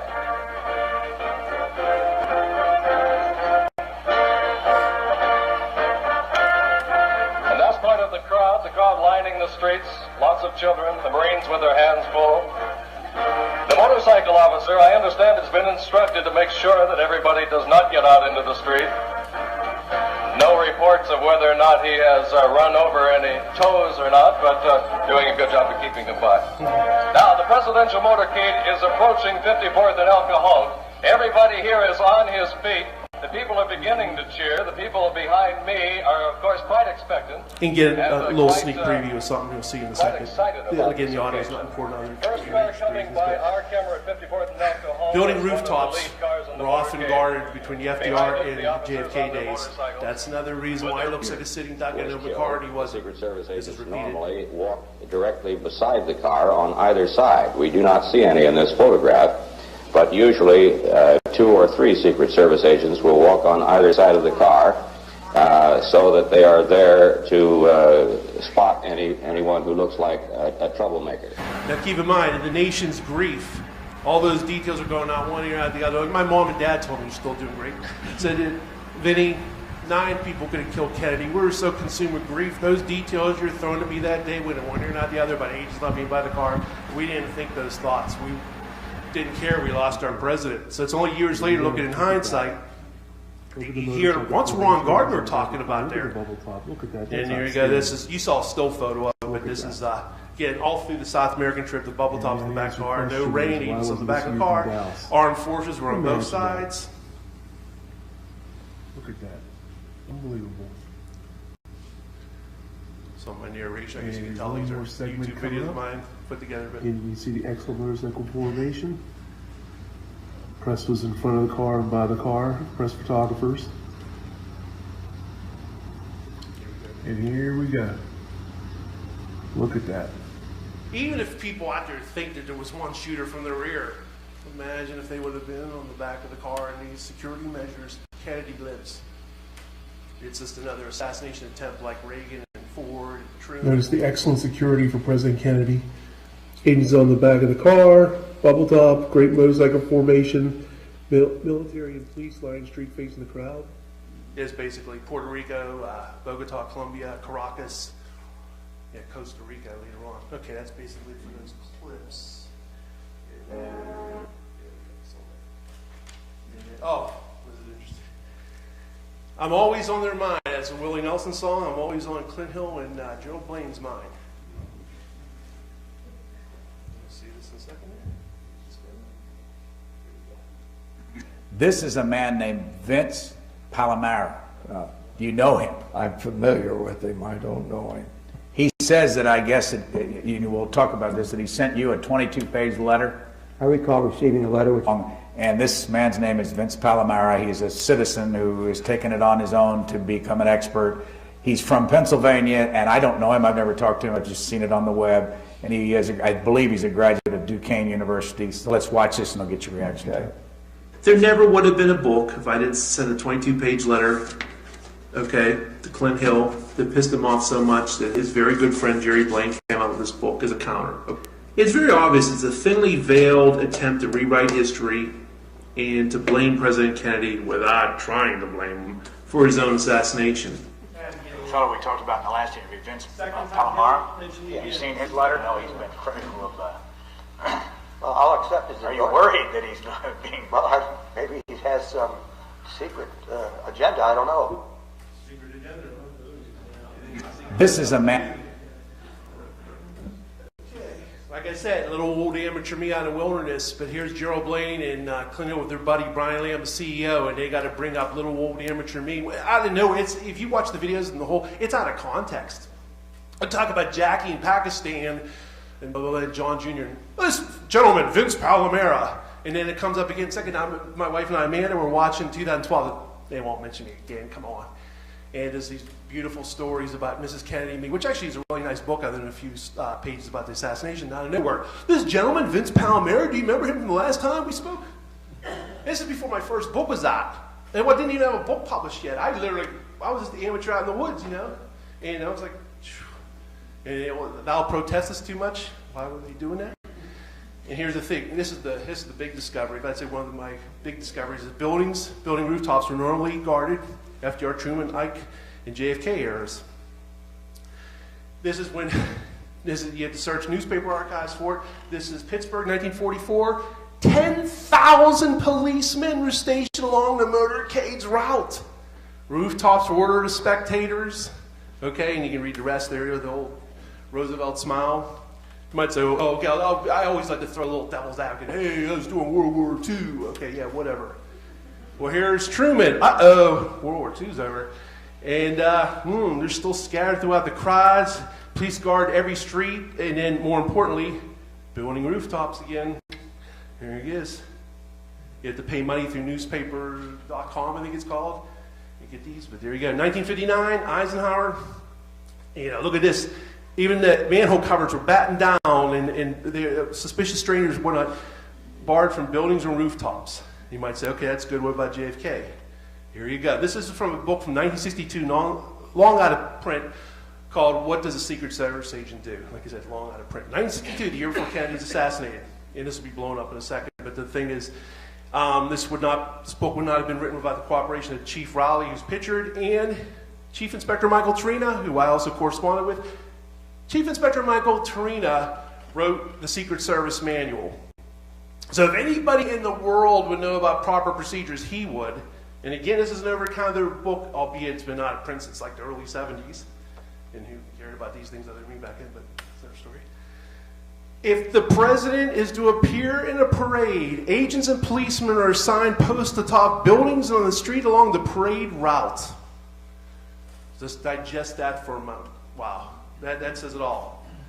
And then also other tremendous information. Exceptionally large crowds are expected. The Secret Service may call upon the armed forces to station troops along the line of march. Agents of the White House detail ride in the same car. Others will walk or trot alongside, while still others ride the automobile in front of them behind the presidential car. This was standard stuff. And again, what should be in the back of your mind is, look, it's a Bruder film. It looks like no one by the car. It looks like a sitting duck. Gee, I wonder why. This is 4 days before Dallas. This only came out in the late 1990s thanks to the ARB, thanks to Oliver Stone's JFK and the JFK Act. This only came out in like 1999. This is the Tampa Final Survey Report. The sheriff's office secured the roofs of major buildings in the downtown and suburban areas. Now, obviously, officially, those buildings weren't guarding Dallas or Dealey Plaza or Main Street or nothing. There's spectators all hanging out of the windows. Nobody guarding rooftops, but this was the longest domestic motorcade President Kennedy ever had. 28 miles. And I also spoke to Russell Groover, who was the lead motorcycle officer in Tampa. He said, oh yeah, there was on every multi-story building, there was armed guards with shotguns and Thompson submachine guns ordered to shoot if anything got out of control. And he started out, he goes, we want to make sure that our boys weren't in harm's way, but they had a diamond formation, which was much better in Dallas. And I said, well, okay, multi-story. Well, what about single dwellings? Since we had the military and the police lining the route to cover them, because they were more at eye level, like as ranch level, but anything 2 stories and up, they were guarded by, and again, it's not going to be in photographs a lot of time. I have a few, but usually people are looking at Kennedy. They're not looking up there and, hey, look at that armed forces guy. It's like Arnold Rawlin. Some other people testified about, well, they thought it was Secret Service guards. So some people knew that was standard procedure back then. But it's an amazing document, like 20 years ago. This is from Pittsburgh, PA, in the interest of time. Basically, it says here, when he came to Pittsburgh, all the buildings, culverts, bridges were guarded. They had armed detectives ordered to shoot if anybody even opened a window and whatnot. And it's again for the assassination, not after, not as a result of the assassination. Oh, you're looking back with rose-colored glasses, Vince. It's only because of the assassination he did these things. They did this since the FDR days. There's reasons presidents survived before Dallas. Guard of 35,000 line streets to ensure the president's safety, and helicopter manned the route during the entire motorcade. This is amazing, this one. President will have plenty of protection while abroad. The actual article isn't real meaty. It's good, but you might say, oh, that headline's amazing, but what's it say? Nothing really amazing until this part. They asked local authorities to put police on top of buildings along the streets. Bridges get special attention. Again, they asked local authorities to put police on tops of buildings, July '63. Interesting subnote about that article, when it was published by the Associated Press, many times that paragraph was omitted. It was only when I, again, paid money through newspapers.com, to my shock, I came across it and I thought, I already have this one. What? By buildings, like, what's this about? And the rest is history. So a lot of times that wasn't even advertised. Maybe it slipped out and the Secret Service didn't like that. JFK went to Nashville. Nashville banner, Bill Adams, good research friend of mine from like 20 years ago, he got me the original Nashville banner newspaper, kind of disintegrated through the years. It was the yellow and falling apart, but it had this in here. And thank God, in 2013, JFK Nashville was published by the Nashville banner. And thank God they had this reproduced. There it is. The men took their posts at 8 a.m. and remained at their rooftop stations until the president and his party passed. Even if there's some out there that think, well, I kind of think one person did do it, Vince, sorry. All right, have your one person. I don't believe that, but let's say it. Building rooftops are manned, history's changed. There you go. No, obviously I believe there's conspiracy, but I would like to throw it out to the Donovan Thomases. Again, interest of time. Spot on rooftops. Now this is the inaugural, to be fair, complete survey of all buildings, water mains, sewers, underground conduits. Thousands of troops guarded his routes. Here he is in Seattle. Got the 2 arrows about rooftops, building rooftops guarded. Here it is. An unannounced route, some manning rooftops. Here is in Paris, rooftops again. And his picture's those little arrows up there are actually the Paris police, the gendarmerie, I guess they call it. They were all on all the rooftops there. This came out December 63 and really angered the Secret Service. Former Chief Bauman, rule violation cited in JFK assassination, clearing of buildings on parade route called fundamental.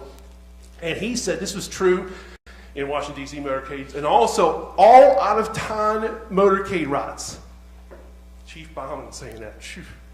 But again, this is before Woodward and Bernstein, before the details. People cared about things back then, before tabloid press. You know, people, it was a more innocent time. People believed things they read about, something like that would have went in one ear, not the other. Yet in Dallas, as even be said, rooftops were guarded.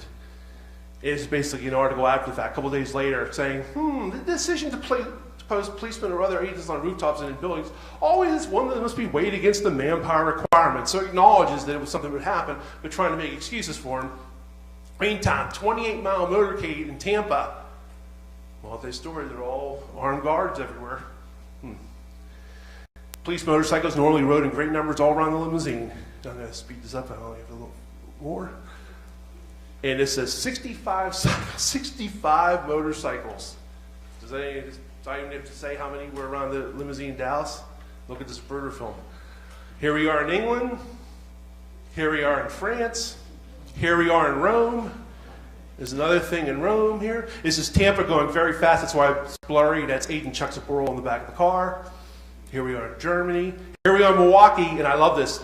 Police Captain Dahl said, we have to police the tops of buildings too, and all bridges and viaducts along the route. There it is. Matter of factly, there it is. There's the down formation. But note that thing about the buildings again. Buffalo, New York. Row of motorcycles, Buffalo, New York.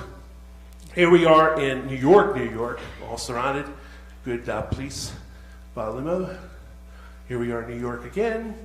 Here we are, these are different trips in New York. This is Tampa. Look at that beautiful, in Russell Groover, the gentleman I mentioned before in the lead. Here's San Antonio, Texas, the day before. Look at the rows. The House Select Committee made a great deal about this, uniquely insecure in Dallas. Indeed, look at the rows of motorcycles. And we already knew the police helicopter was manning a ride overhead filming. There's San Antonio again. Look at Houston. Look at that. Unbelievable.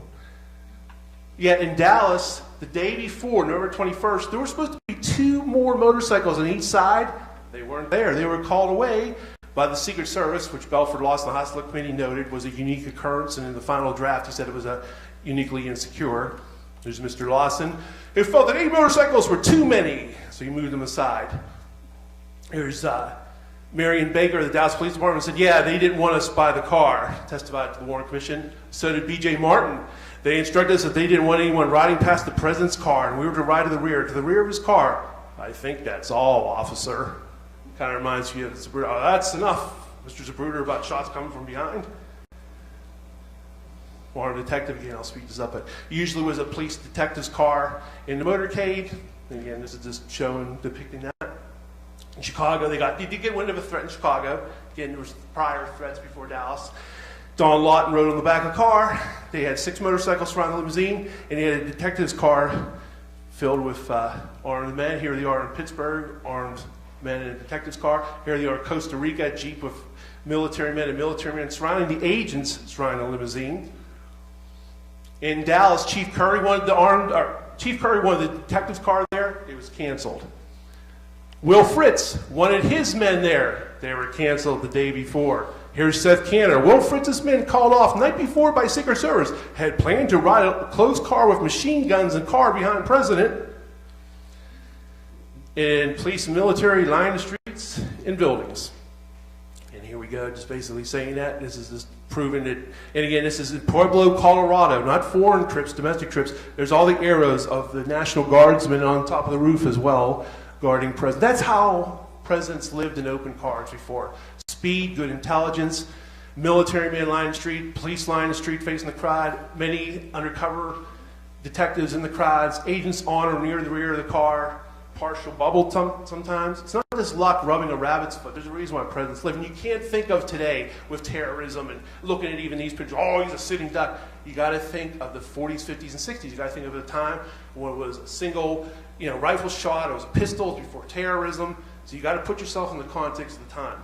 And again, there's a reason why presidents lived back then. Police on rooftops, police on rooftops.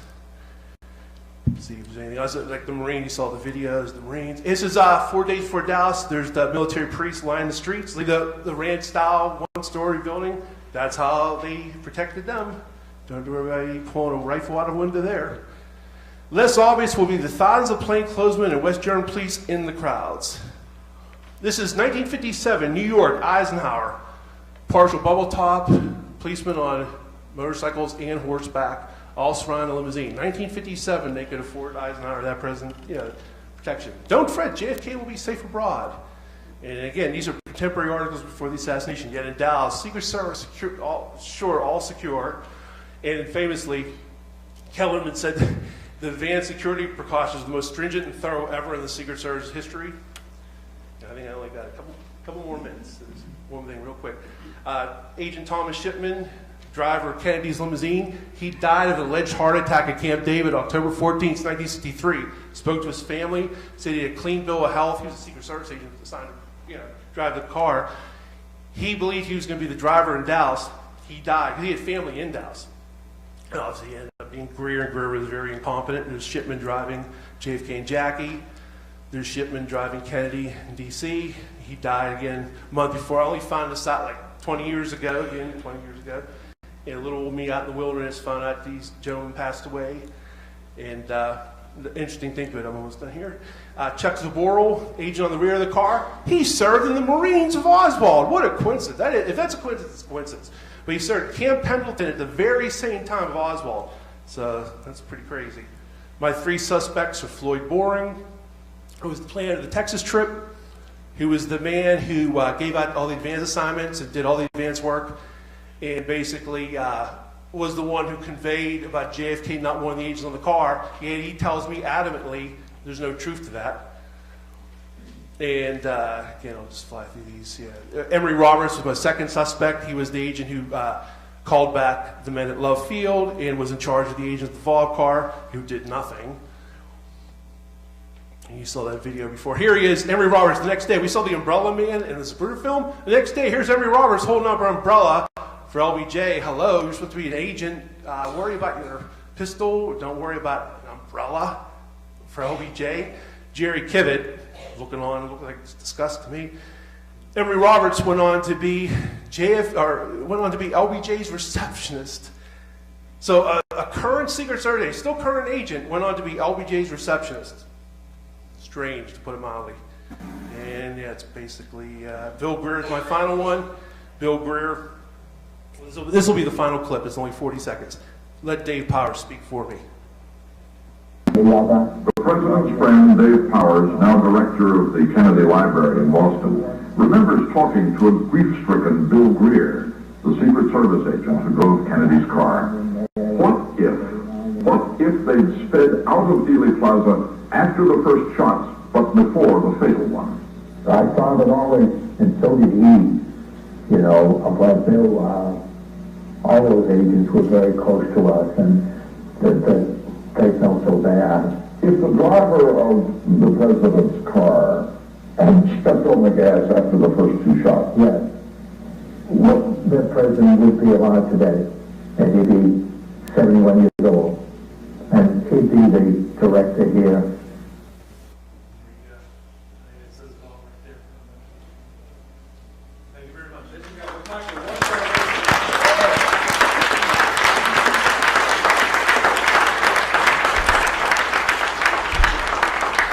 Hi, Vince. I haven't heard the name Bill Adams for years. I dealt with him, too. I got just a couple of quick things to go through here because I think they're important. First of all, I'm acknowledged briefly in the Survivor's Guilt book. That book, everyone should buy that book. It is a fantastic book. Absolutely fantastic. I recruited him for the Men Who Killed Kennedy series, and I'm very proud of that. And he should have had more time in that series. I had no idea, but I agree with that. You mentioned Jim Bishop, and I've dealt with Jim Bishop people, okay? Jim Bishop was a Del Charo regular. He was there. He was an unbelievable supporter of Clint Murchison. I have his newspaper articles from the 50s and the 60s, always supporting the 27.5% oil depletion allowance, always supporting oil, always supporting the mob, always supporting Hoover and the FBI.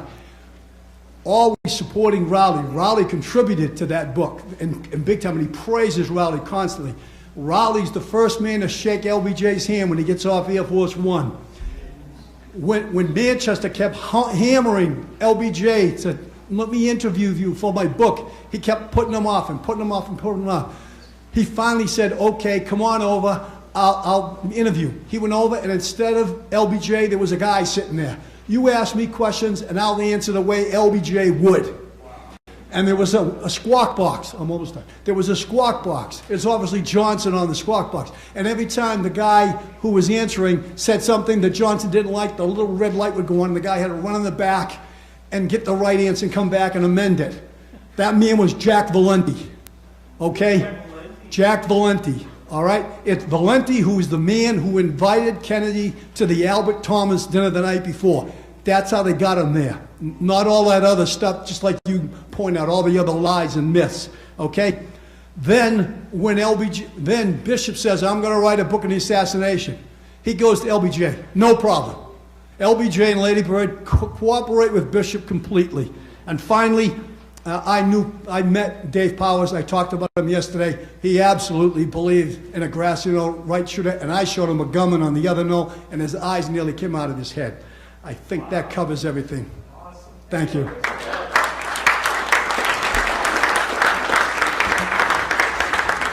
Ladies and gentlemen, give me another round of applause for Vince Palamara.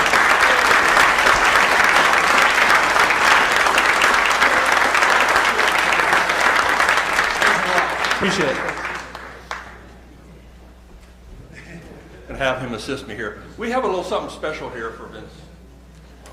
On behalf of the JFK Assassination Conference, we are awarding him with the Justice for John F. Kennedy Award from the JFK Assassination Conference for 2019.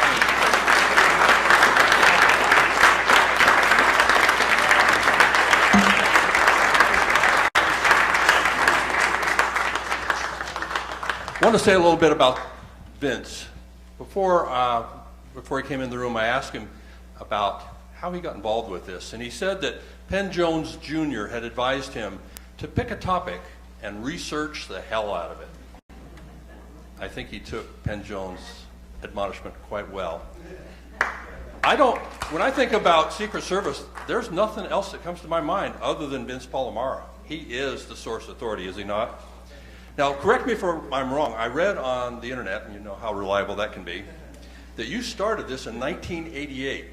Were you in the third grade or what? I began my interest in the assassination in 1978. I was 12, so I was 22. My mom and dad still doing great. Huge Kennedy fans.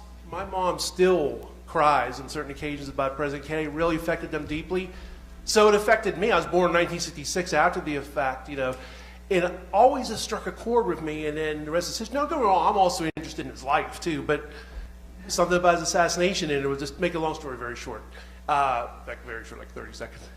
What it boils down to is I got 4 days, that book, I should know this, Associated Press, UPI. Anyway, and there's a picture in there of Clint Hill by a limousine. I was interested in a show called The Wild Wild West, a fictional show about the 19th century Secret Service with Robert Conrad. So I was already interested in Secret Service in a weird sort of way. I said, who is that, Mom? I said, that's Agent Clint Hill.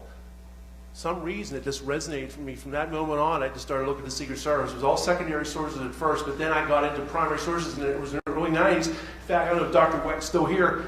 He called me in 1991, and he doesn't even know, but he was actually a linchpin for me. He says, you know what you should do? Because I even admitted at the time in 1991, I didn't actually speak to any agents. He says, you should do that. You should maybe think about primary research in his wonderful voice.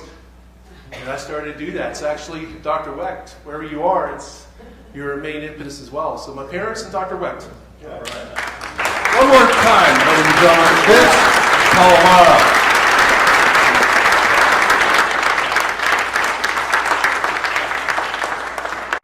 Well, ladies and gentlemen,